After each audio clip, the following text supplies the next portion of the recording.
Absolutely.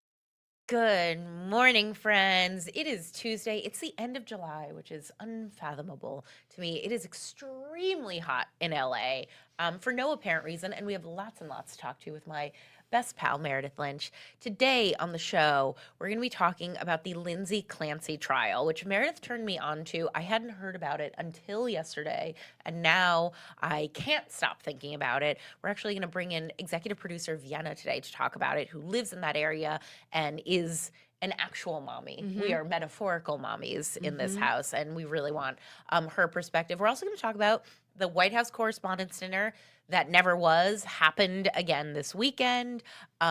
We actually have different takes on what should and should not happen, and so we love when we agree to disagree, but in the most respectful terms.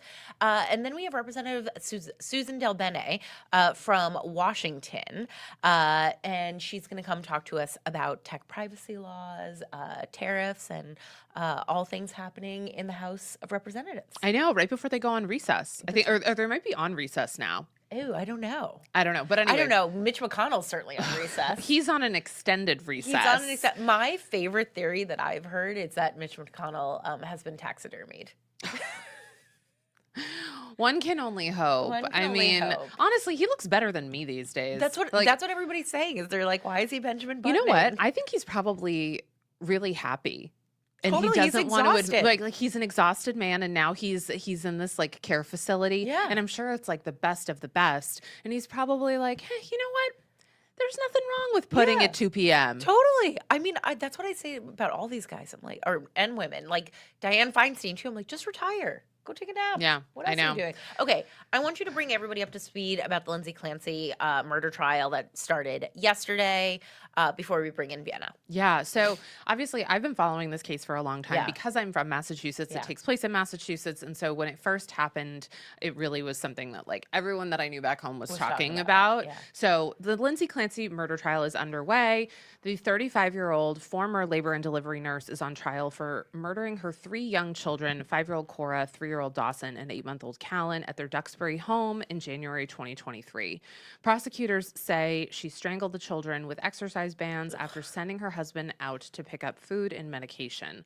She's pleaded not guilty to the 3 counts of first-degree murder and admits to killing the children, but her defense argues she was suffering from severe postpartum psychosis and is not criminally responsible. She did attempt to take her own life. Right after this happened, she jumped out of a 2nd-story window, and she is now paralyzed, I believe, from the waist down. That's from too. She came in in a wheelchair. Well, yeah, but at first I was hearing that she was paralyzed from the sternum down, but I'm like, I don't think that's true because she seems to have use of her arms. Upright. Yeah. So anyway, she is on trial. Her husband, who has said he does not think that she should go to prison for life and that he did not experience his ex-wife as a killer, took the stand yesterday. We do have a quick clip. We'll play that. Describe thoughts of hurting the kids or them having some sort of ailment. Did she tell you whether or not she had specific thoughts of how she would harm the kids? No. And she didn't describe that as hearing this external voice telling her to harm the kids, correct? Correct. So one of the things, go ahead. No. I was just go ahead. So one of the things that, she says happened is he ran out to get medication for one of the kids and to pick up takeout food. And she says when he was gone, I had this voice in my head that told me, like, in order to save my children and myself, I needed to do what I did. Yes. And so that is what those questions are about. Yes. Is like, did she ever express that to you? But at the same time, she had expressed to him, and it's well documented, that she was suffering from severe postpartum. I would say postpartum psychosis goes within that, even if she hadn't told him about voices. I think he had even said that she had told him about voices. Oh, maybe it wasn't voices saying to harm the kids. I think that Yeah. I think it's that she had thoughts about harming the kids, and he asked her like, "Do you have like, are you worried? Right. Do you have a plan?" Yes. Yeah. And she said no. Yeah. And then she ultimately did, but you know, like I have mental illness in my family as well, and like I don't know, I just have so much empathy for him, for her. Like it is. You are not equipped to deal with it, you know, and like psychosis is complicated and Yes. comes on in different ways. And like, how could you know? Like, I don't know. I think he's gotten a lot of flack on the internet, as we've seen. Yeah. He's remarried fairly quickly. I mean, but I want to back up for a second. He got remarried this spring. Okay. So April 2026, I believe. Yep. The average age, the average amount of time that a man goes in getting remarried after his wife passes away, which like I feel like this is kind of an equivalent of, Sure. is like dangerously low. It's Yeah. like 18 Yeah, months. yeah, yeah. It's insane. Yeah. Like, because, you know, I have so many friends who lost their moms at a young age. And I've talked with people who are like, 4 weeks later, my father was dating. Yeah. 6 months later, my father was married. Like, Yeah. I do think that this man, and like, I mean, the loss that he has had to endure, I just think that like, that's one of those things that like, if you want to talk about the ways in which men can't cope without women, we can definitely have that conversation. yeah. But I don't think it's productive to talk about where he is in his life now. Totally. I could Yeah. not agree more. I could not agree. Like, I just am like, the amount of grief just seems unfathomable to me. This whole case is just like, from every angle to Yeah. me, just like an absolute tragedy and a real testimony to the holes in our healthcare system. Because I'm like, I don't know, you know, sometimes you look at one of these stories and the internet loves to do like, you know, Monday morning quarterback, and like, I don't know what I would have done differently in this situation. You know what I mean? Like, I don't know. Sometimes you look at it and you're like, these idiots, like, but if it were him, I don't know what I would have done differently. Just like he enlisted the parents. They went to, you know, different hospitals, different treatment plans. She expressed, you know, verbally and in Well, and many also different. she seemed to be having some better days. Yes, like as he with said that. all mental illness. Yeah, he said that was actually like one of her best days. It seemed like things were kind of getting better. They'd done some stuff where he had taken the little girl out and she'd stayed home with Yep. the kid, with the two youngers. But here's my thought: I just don't see how a jury could convict I her agree. beyond a reasonable doubt. I And agree. that's the thing that I think people need to really I remember agree. about what it comes down to in that juror room. It's not like, well, you know, Yeah. you have to say this Beyond a happened reasonable- beyond a reasonable doubt. And I just don't see how anyone could say that she is guilty of murder beyond a reasonable doubt and that there wasn't something happening there. You know, it's interesting. We were talking about this, and then I want to bring Vienna in because Vienna's going to have a more personal take. But, you know, I've told you before, I covered the Tsarnaev trial in Boston, which was really illuminating to me about the legal system. And the Right. reason I said the Tsarnaev trial in Boston is like Boston sort of like famously has these like very public trials. Yes, and I think such it's because like we have such great like lawyers, and so I think that's part of it. But then also like some of the crimes are just so devastating, especially like this one in a state that has some of the best hospitals. This is a woman Yes. who was in healthcare, right? Like, Exactly. I mean, this Yes. is a woman who had a Yes. lot of who knew a lot of things. Yes. So yes, I know, but carry on. But my point was, what I learned in that case is how much the law and morality and narrative are not necessarily the same thing. Like the law is its own regimented rule book that you Right. have to sort of like compare what you're figuring out based on precedent Right. and then make that decision. And so like in this case, something we were talking about, it's like, I don't know, who wants this woman to go to prison? Her husband doesn't, who arguably is the One most affected. Yep. who's living. Her parents don't seem to, you know. I would argue his parents probably don't want I would guess his parents probably align with him. probably, yeah. Yeah. But my point is that doesn't mean it still But must right, go to exactly. trial. Well, it's just like in the Tsarnaev case, the parents of Martin Richard do not want him to receive the death Exactly. penalty. And I'm being careful with some of my words here because that's the problem with today's episode. I was like, everything that we need to say. Everything, yeah. And that's actually what's really annoying about these platforms, because if we were on the regular news, we would Totally. be able to say any of these words. Totally.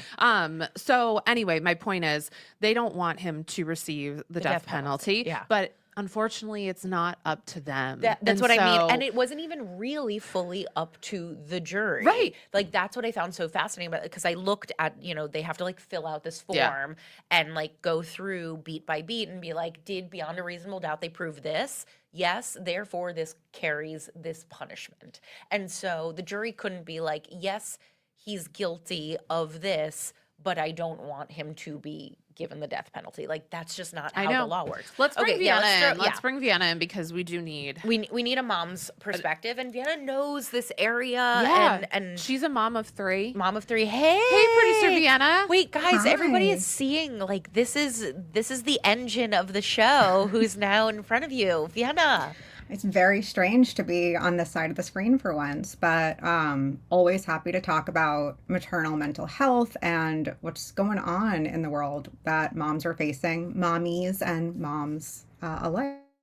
Yeah. So tell us what your perspective on this case, because you live near there and you had kids around the same time, and so you had a lot of thoughts, and I just want to let you cook a little bit. Yeah, I mean, something that happens when you have kids, obviously you enter this like universal club of motherhood that's been from the beginning of time, but there really are these sort of cohorts, and not just geographically, but like the issues that you're facing in a micro generation, systemically, the things that are happening now with maternal health care, postpartum care, dealing with shame around it, just what the social conversation is right now around motherhood. I think the thing that I'm hearing from neighbors, from people all over the country, other parents, is devastation, sadness, deep compassion.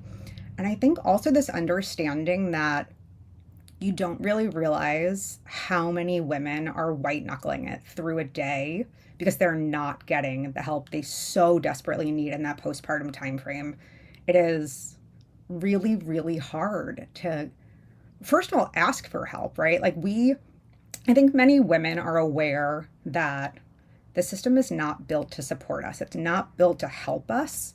And when you're also hearing cases of women being prosecuted for miscarriages, for all sorts of terrible tragedies that are not their own fault, I've heard from friends that are like, I'm having these really scary thoughts, but if I ask for help, they're going to take my kids away from me. They're going to do this. I'm going to be punished if I speak up and say the things I'm thinking. And, true or not, that might not be true. There might be doctors who are like, no, these are normal thoughts. These are happening. We can help you. I think when these things are happening in a system that feels like it's set up to fail you, it's hard to ask for help. And even when you do ask for help, the system's just not built for it. People slip through the cracks. They are failed over and over. And I think that's what I'm sensing from the sadness of this conversation. One of the things that came up for me a lot in Patrick Clancy's testimony yesterday was the fact that Lindsay Clancy was very overwhelmed about the idea of returning back to work. Yeah. And, she was going to try to go back to work 2 days a week. I think she would work like 12-hour shifts as a nurse, and she would work overnights. And she was feeling like stressed about being away that much, resentful that she had to go back, which I totally understand. Mitch McConnell's taken longer time off. Exactly.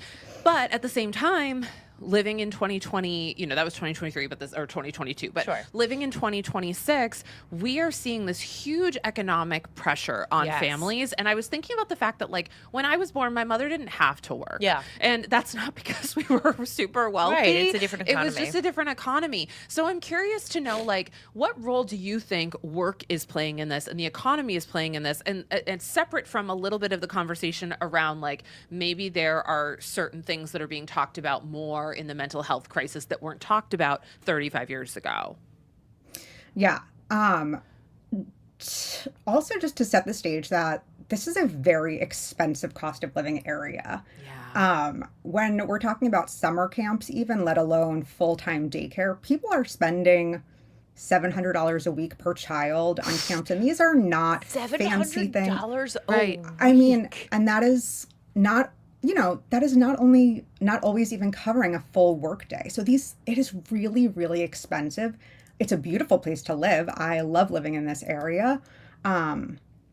but it's costly. And a And lot I of the would time say you do they have to return didn't to seem work. like they were living beyond their means. I just want to acknowledge that they had a pretty, like, I would say they had like a pretty reasonable house in a very nice town. Yeah. And before that, they had lived in a sort of like, I would say, more working class town where they'd bought a house, then sold the house. So like they're trying to play the Jenga of living the American dream. And I think it's like not accessible anymore too. Well, they seem so, that's part of my empathy for them is like, this is the first one of these types of cases where I'm like, oh, these are my peers. Well, we're the same. Yeah, it's We're the same age. We're Yeah. the same sort of like people, Yeah, it's just like the amount of empathy that I have. Yeah, especially when it feels like you're doing everything right. You're not Yeah. trying to cheat the system. You're not trying That's to break right. the rules. I think there is this of like, I got my education. I'm having my job. I'm having children. I bought the house. I did all the things. I did the things that you asked me to do. And the world. safety net There is is no just, safety net. it's Swiss cheese. But like not even. It's like, Yeah. it's just there. It's a free Swiss fall. cheese, and it's like in this situation, I just think that that's why I see this as just like the most immense tragedy. Is like I feel like I fall through the cracks all the time in like all sorts of ways, as just a person, and then also specifically as a woman in the healthcare system.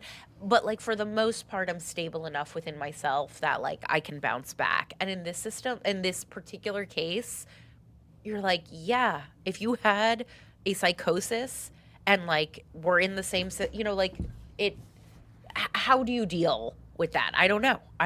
Yeah, especially when you're thinking 1 to 2 women per 1,000 will face postpartum psychosis every year. That's almost 4,000 women in the U.S. every Wow. year who Wow. are going to face this. That's one family that you went to high school with, right? That's right. I mean, it's rare, but it is common. We need to build better systems to help it, And I know a zillion women, and not to put you on the spot, but like including you, who've talked about having postpartum depression. Like it doesn't have to be all the Yeah. way to, a psychosis in order to be serious and terrible. And I know countless, like I would say like at least half the women I know with children were like, yeah, I went through like a serious depression postpartum. Well, and if we have more resources for women when they're facing postpartum depression, maybe we can get them help before things feel even more overwhelming. Yes. Yeah. All right, Yeah. Vienna, thank you so much. We love seeing you. We'll see you on the other Thanks side. for hanging, Vienna. right. Let's Thanks. very quickly talk about the White House Correspondents' Dinner. So it happened over the weekend after we'll call it a failed attempt when there was a shooter, a gunman broke in through security. In her remarks, the White House correspondent, President Wei Zhejiang, said the event would return next April at the same place that it always does, so not in the Trump ballroom, which I always forget is still That's not going in to the be ready. works. That's not going to be ready. It's not going to be ready, and it should never happen here. Trump took the mic. He for took, an hour.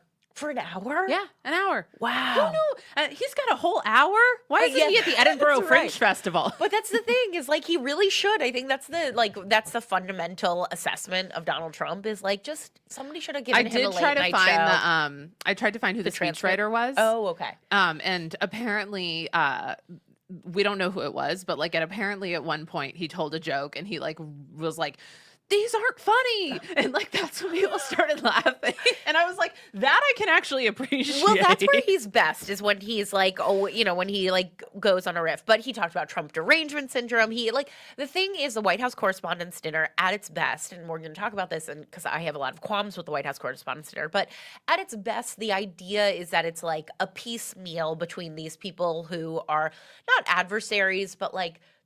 The journalists are not supposed to be friends. the teachers and the students, if you will. The teachers and the Yeah. students, exactly. But so he took aim at Caitlin Collins, who was there winning an award that night.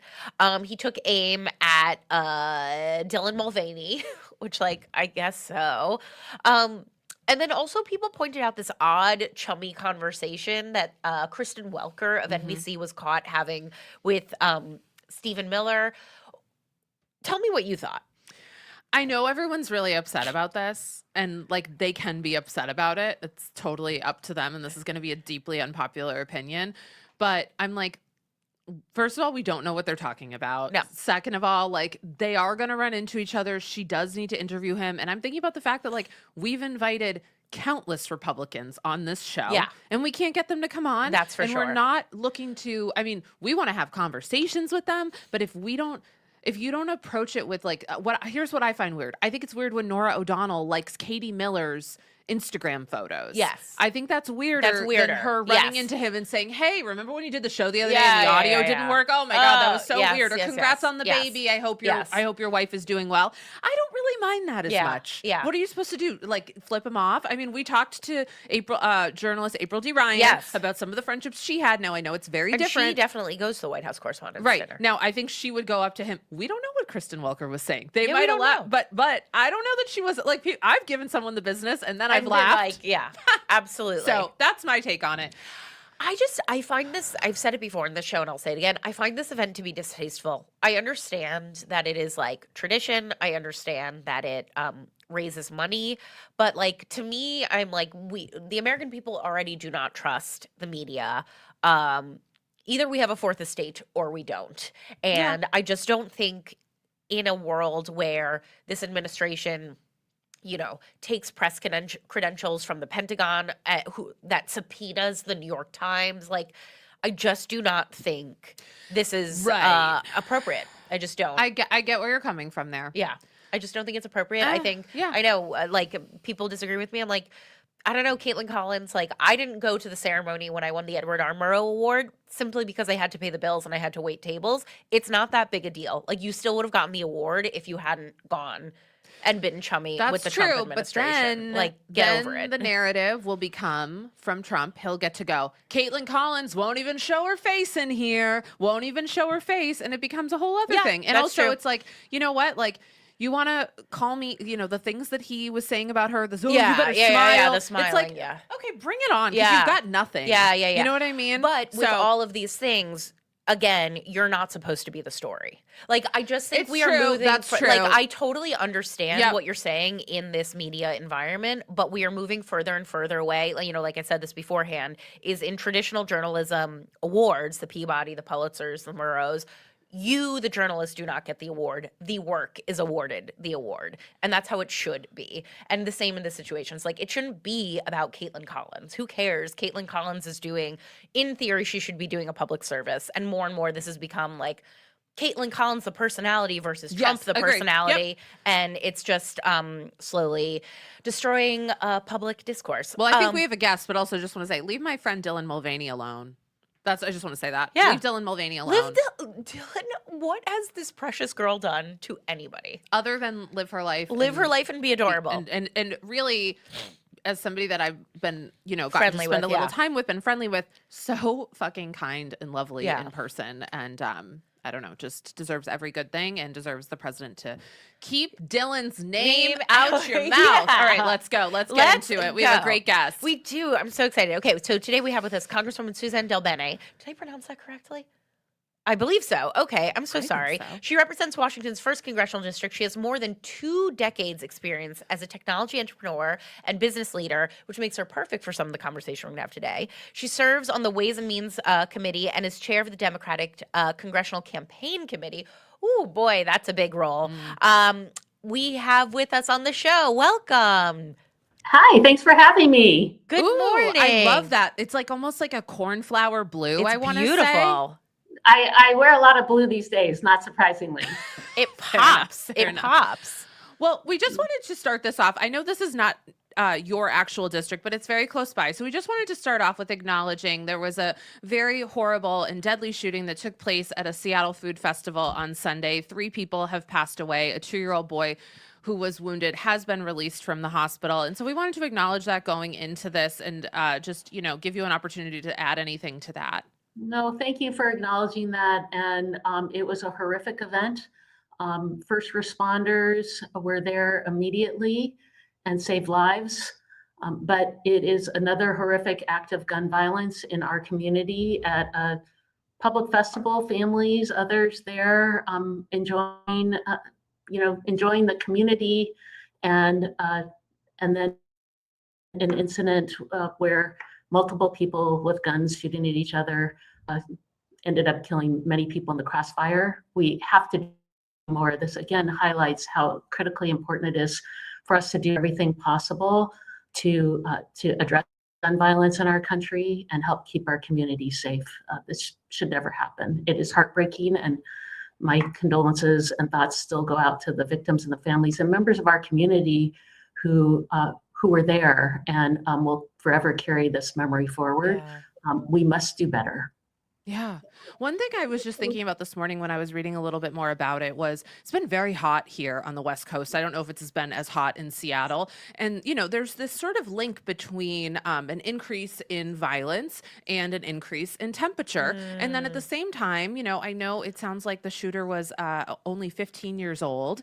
So this reminds me of like some of the things from last summer where I was looking into the fact that like so many school and like after school and summer programs are getting cut. Yeah. The temperature is getting hotter Yeah. every summer, and then we see this increase in gun violence, and it's like it's sort of like what happens when Trump's budget cuts and climate change link up. We get this sort of increase in violence, and the cost is horrific. Well, and what we were just talking about before is Yeah. $700 a week to put your kids in camp. Right. It's like in it, actually maybe let's skip ahead then. Yeah. And let's talk about tariffs, like to that end and how it's affecting Yeah. American families. So I'm just going to set this up. He, once again, President Trump is escalating his trade agenda, although I don't totally understand how this works with the Supreme Court decision. of Neither it does all. he. Neither does he. Nobody knows. Nobody knows what's going on.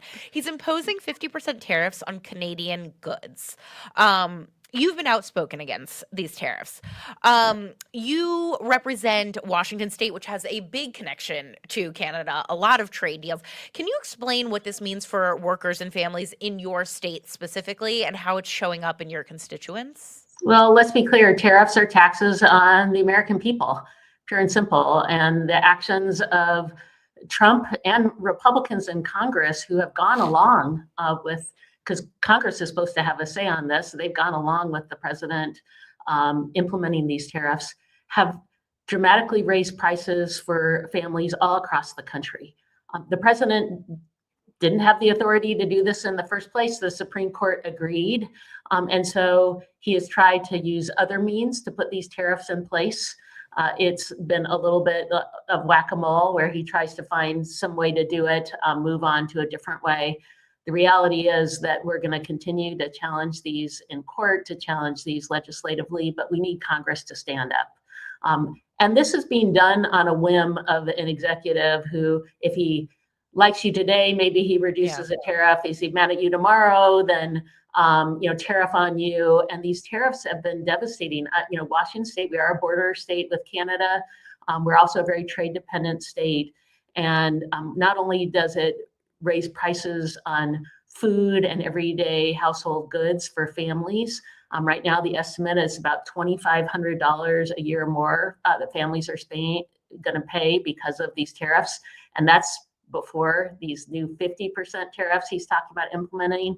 But we also have local businesses who really, to quote one of the local business in my community, have said they're being tariffed out of business. Folks are trying to look for other places to do business because they are uncertain about kind of what pricing might be like in the United States, and they might look for partners other places, and that impacts jobs in our community, our ability to export goods.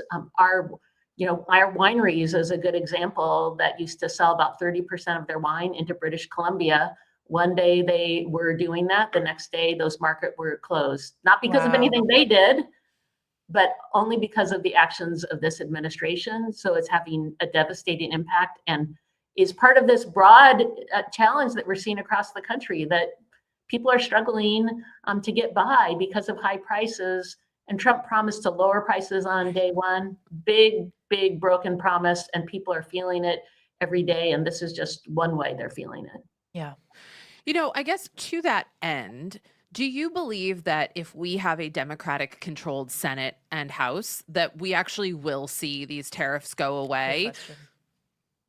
Yes, Congress has authority here, and it's important that Congress stands up. The president doesn't have the ability to unilaterally put these tariffs in place to raise taxes. That is something that is the purview of Congress. And the Supreme Court agreed with those first tariffs that were put in place, that they were not put in place legally. So absolutely. And we have tried to continue to pass legislation to make it clear that the president can't do this without the approval of Congress. And yet Republicans in Congress refuse to stand up.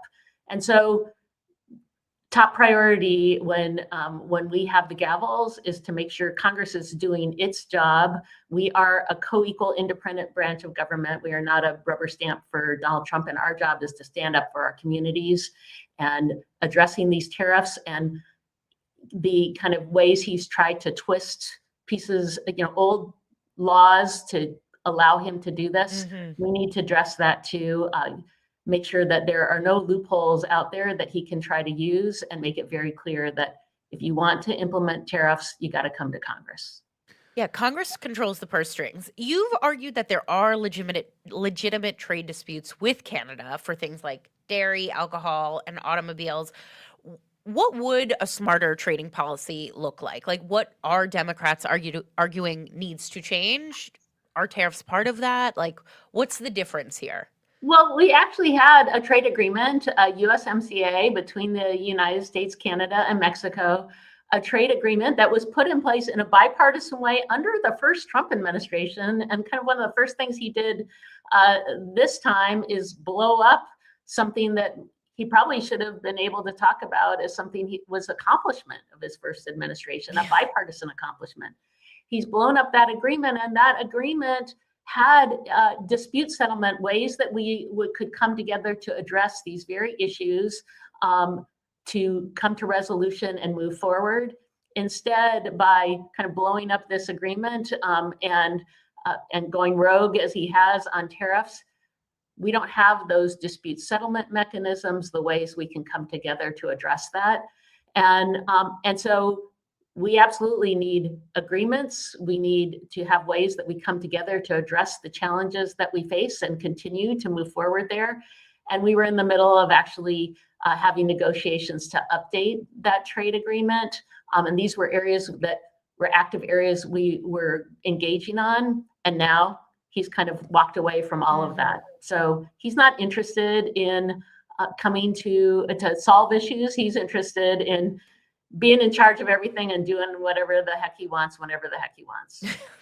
Well, here's something that you've been working on that you would think he'd be in favor of, but I don't think he is. You've been calling for new privacy laws for people's information and data for years. In some cases, decades-old laws still govern what the government can access, and then companies and data brokers collect and sell enormous amounts of personal information, and there's relatively few federal guardrails. And I am the queen of saying everything is a data grab. I think everything's a data grab. And I think you're right. Yeah, well, probably to a concerning degree. But most Americans probably assume that the government needs a warrant to read their emails. But I just read a little bit from some of the work that you've been doing that not really the case. Can you explain that to us? Yeah, I think it's really important for folks to understand how out of date our laws are. Yeah. And so back in the 80s, back before most people were using email, I actually worked on email in the early days of email. And so when there was a law put in place that said that if an email then was left on a server for over 180 days, it was considered abandoned. And so if it was considered abandoned, then people didn't need a warrant to access that information. Law enforcement didn't need a warrant to access that information. That was in the mid 80s when when email was not widely available. And if it was available, it was mostly you just being able to talk to a coworker at work. Right. Yeah.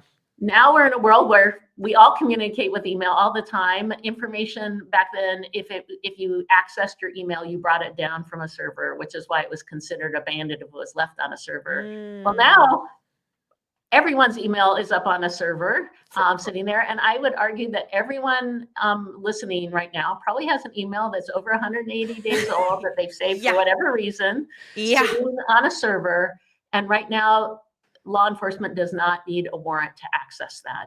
So a piece of paper in your file drawer has more protections than an email that you might have on a server. And that's what this particular piece of legislation, the Email Privacy Act, I think pretty straightforward description, is about making sure that we protect that information like everyone expects it already is protected. And it shows you, I think this case, and to your point on data broadly, we are so behind in making sure our laws are up to date with the way the world works today. And definitely more broadly on data privacy, we do not have a federal law making sure that people are in charge of their own sensitive personal information. We absolutely need that. So we need the Email Privacy Act to address that specific scenario I was talking about, but we need data privacy legislation to protect your sensitive, to make sure you're in charge of your sensitive personal information, because as you said, people are gathering that information whenever they can. It's being used in ways that people do not expect or understand, and that has to change. This feels like an issue that would really rile the libertarians Yeah, up. I'm like, I where's know. Gary Johnson when you need him? Yeah. But like, even getting into just going from libertarian to Republican, this feels like something that Republicans would Yeah. be all about. So I'm wondering, like, how much bipartisan support are you finding for this? Well, the Email Privacy Act is absolutely bipartisan, so strong support there. And I think you're right. These issues of data privacy should be bipartisan across the board. And so I've been working hard on this for a long time. Part of the issue has been people not understanding exactly kind of how the policy can, what the right policy is, and understanding kind of the scenarios in terms of how people access information. That's an education issue that many of us have been working on to make sure people understand the risks and the types of policies that need to be put in place.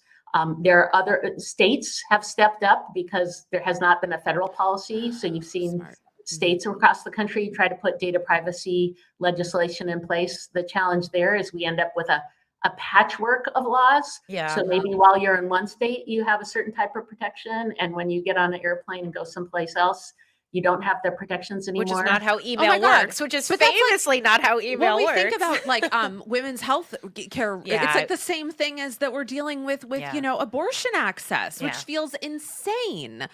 Well, and there's another set of sensitive information, making sure that there are protections. Yeah. Protections on health information. It's one thing when that health information is at your doctor's office. It's another thing when that health information is out on an app in the internet. It doesn't have the same protections. So it's critically important that we make sure there are safeguards broadly for sensitive personal information.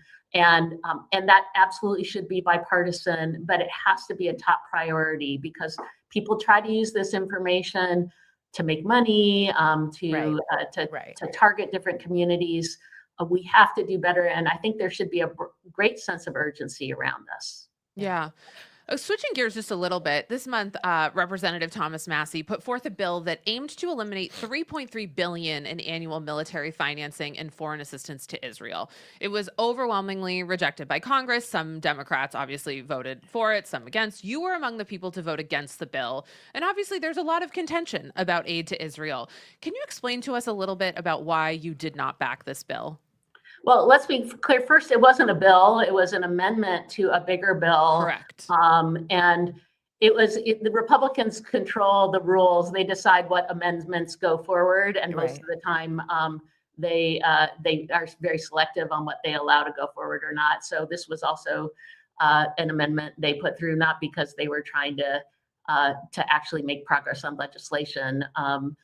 They just wanted to put it through to try to make a statement. But this is a serious issue, making sure that we understand that we have to, we can't continue on the status quo. The relationship between the United States and Israel has to change. It's not going to change because of an amendment, a Republican amendment that was put up.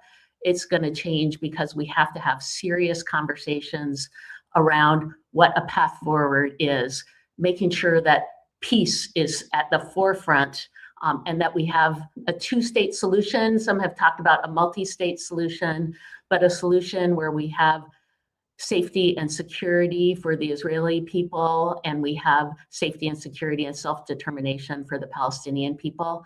That has to be there. This amendment didn't do it. It also cut humanitarian assistance, other assistance there. This has to be a serious conversation for us to move forward.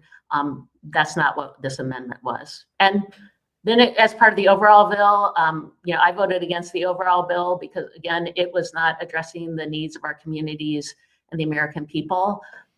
And that's kind of been this whole Congress, Republicans trying to do whatever Donald Trump tells them to do versus coming to the table to seriously legislate. You're on the Congressional Campaign Committee, and like this has become sort of like an issue for the Democrats, like a talking issue. Last week there was a viral clip making the rounds of a representative in Michigan, Haley Stevens, who walked away from a constituent asking about her AIPAC funding. How do you think Democrats need to talk about this going into the midterms? And I think even more importantly, going into 2028, it clearly seems like something that Democrats need to thread the needle on. Well, we are on offense in the House in districts all across the country. We have 46 districts where we're on offense across the country. We need to net 3 more seats to take back the gavels in Congress and put a check on this administration, but also have a Congress that does its job standing up for the American people. Our title is representative, and Republicans have given up on that title. They aren't representing their communities. They're a rubber stamp for Donald Trump. But remember, the majority is going to be decided in these swing districts across the country, these purple districts. And those are the districts we focus on our map. And there we have, incredible candidates who are deeply connected to their communities, who are authentic, independent-minded, with many differing types of backgrounds, from doctors and teachers to mayors, veterans, even a Grammy award-winning musician, all who want to serve their communities. And the number one issue across the board, everywhere in the country, is affordability. Because when you're struggling with housing, food, healthcare, childcare, energy costs, skyrocketing gas prices, when you're struggling to get by, it's hard to think about anything else. And people want to know that Congress is going to stand up for them. And that's sure. But we're spending a lot of money on Israel. So it's like, when I look at how, there's this, all of my costs are going up. The average, this is Iran, but the average American has spent over $1,100 so far on the war in Iran. Same thing with Israel. So I think a lot of folks are feeling on both sides, or even independents are feeling like, well, why are we giving so much money to Israel as my healthcare costs skyrocket? So I think, like, just one last sort of chance as we wrap up here. How do the Democrats approach Israel in 2026, just for the midterms specifically? There has to be a change to the status quo. We cannot continue on the status quo in this relationship. Israel has a right to exist and to defend itself, but it also is critically important that the Palestinians have a safe and secure place to live and self-determination. And Netanyahu has been an obstacle to peace, and I think everyone can agree on that. So our resources have to go toward making sure that we have peace, ending this war that has raised gas prices for folks all across the country, and to your point, making sure that the needs of the American people are top of mind. That the number one thing we need to do is address affordability in all the scenarios, housing, food, healthcare, childcare, all of those. And, it might add too, that means making sure that Congress and others are standing up to put those resources in place, not focused on reflecting pools and ballrooms and slush funds and all the things that have seemed to be priorities for Republicans, anything but their communities. Well, thank you so much for joining us today. We will be tagging you and everything, and folks can check out more on your website. Actually, the information about the data privacy, you guys, you have to read it because it's wild. Yeah, it's Thank shocking. you so much for joining us. Thank you. Thank you, Representative. Bye. Yeah, that data privacy stuff is wild. So fascinating. It's one of those things, we've talked about this before. Yeah. Is like the things that you're like, oh, I just assume Imagine that. like back in the 80s, if you had said to people like, oh, if you have a letter for more than 180 days, like the government can seize it. But I push back on the piece about the cost of living, because it's like the part of my cost of living going up has to do with funding wars in Israel, funding wars in it's not just Israel, it's also Iran. Like it's not just Well, and I do think this is not just this particular representative is like, yes, I think top of mind for everybody is affordability, but the American people are really smart and they don't think, oh, why are things unaffordable? They think part of the reason why things are unaffordable is because our money is being misspent and mishandled. And it's not the only reason. It's not the only but reason, it's it's like just, like- definitely a part of it. And when we have these things like, oh, okay, $1,100 extra for the average Yeah. American for the war in Iran since February. That's crazy. That's insane. And That's I mean, it's the insane. same thing Yeah. as like the tariffs. Then you take the tariffs and you add that up and you're like, okay, well, then what is Israel costing me? So it's like, Well, and Israel is sort of, and this is part of the question, is like whether or not it's fair or accurate is Israel has become sort of like a proxy for the Right. bigger thing, you know? Right. And so it's not just like, what are you going to do? What is wrong with Israel? It's like, how are you talking about this in a way that the American people understand? Sure. You know? And I thought it was a good question. What's having a moment for you? oh my goodness. I feel like I don't even know yet. I Okay. don't even know what's having a moment for me. I feel like I'm just, I don't know. It's hot. It is It's hot. hot. It's really hot. And Oh, good you know, Lord, it is hot. I was It is seeing- too hot. I know. I think too hot, too hot, too hot. Mrs. Murphy. That was my computer science teacher, and she was going through menopause. And so I Computer used- science is another, like, do you think they have computer science No, still? but the fact that I was a like 15-year-old singing that to my computer science teacher about going through menopause, no one can say that we weren't having conversations because she would just straight up be like, Meredith, I'm having a hot flash. And then I'd sing to her, too hot, Mrs. Murphy. No, I bet people love having, or like a very shade. specific teacher loved having you in class. It's like, what a fucking freak. I love that. was. But also, like, I mean, the fact that this, like, 50-year-old woman was telling Tell you me about about menopause. her menopause. I don't think I would have even known what menopause. You know I what I think she mean? eventually just explained it to us. I'm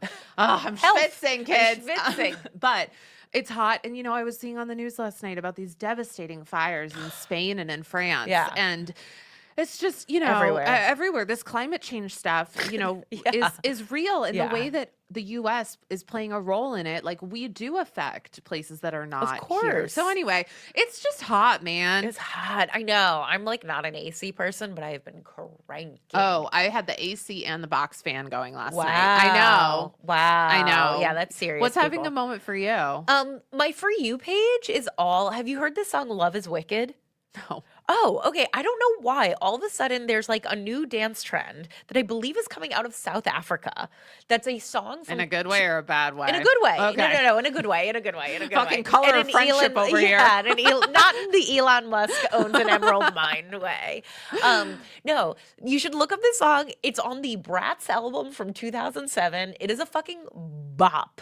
And like, there's like a particular dance. They all are wearing like scarves and mismatched shoes. That feels And very it's like- 2007, it's- actually. It's very 2007, and I haven't seen like a dance trend on TikTok in a really long time. And now I can't get this song out of my head, and I'm not even gonna sing it here because it's like such a, like a particular rhythm. But if it's coming across your For You page, and you are getting the Love Is Wicked dance trend, and you also want to learn how to twerk, which is what I now want to learn how to do. Oh, you can do that in like one dance lesson. This Yeah. one's a little dancer. a little dancer. But but- yeah, Love Is Wicked. Okay, Having a my moment. dance is too hot. Too hot. All right, guys, we'll see you on Friday. Bye. We have a fantastic guest, Debbie Allen from Tribe Midwifery, is coming to join us, and she's going to be talking to us about maternal health, especially in the context of the Lindsay Clancy, but also we're also Nolan gonna talk about Wells. Nolan Wells and like what Nolan Wells' mother is going through right now, and the difference because between how black moms and white moms Right. are perceived in the media if and you given are space for leaving grieving. negative reviews on Nolan Wells' mother's medical practice, I think I can't wait till I'm down there with the devil for other reasons, and you roll in, because if you think I'm gonna get it bad, I can't even begin to tell you what the devil has in store for you. Wow, did you just hear? We ended the show on the devil. Bye, guys. Bye, guys.